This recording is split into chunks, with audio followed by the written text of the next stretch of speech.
Hello guys, welcome back to this channel. In today's video, I'm going to show you how you can add your custom logo or watermark to your video using InShot video editor app.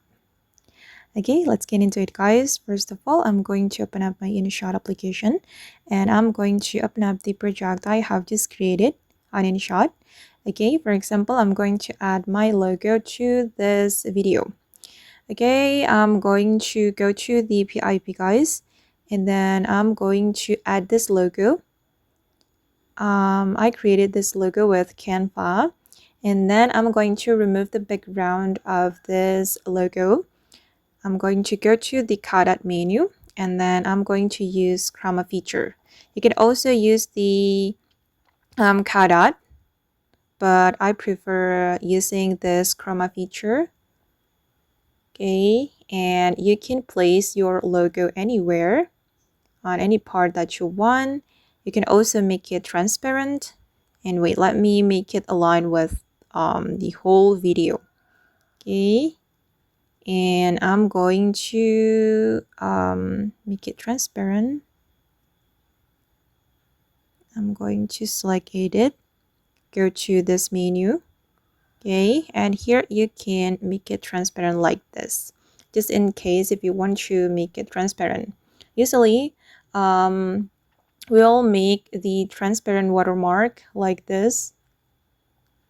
Okay, but you can also make it not transparent, and it's up to you.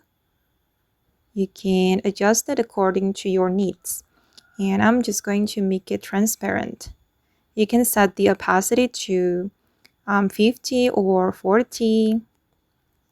Okay, and it will create something like this. Or you can also add text as your watermark using the text menu.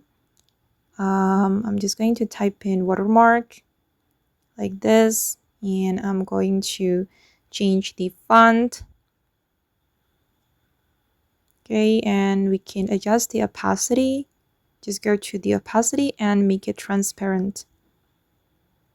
Okay, like this.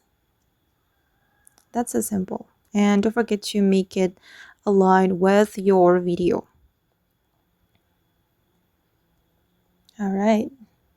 Once you're done, you can export your video here.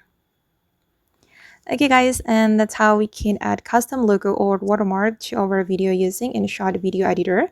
I hope this video will be useful for you. Thank you so much for watching. And if you found this tutorial useful, don't forget to like, comment, share, and also subscribe to this channel. Bye!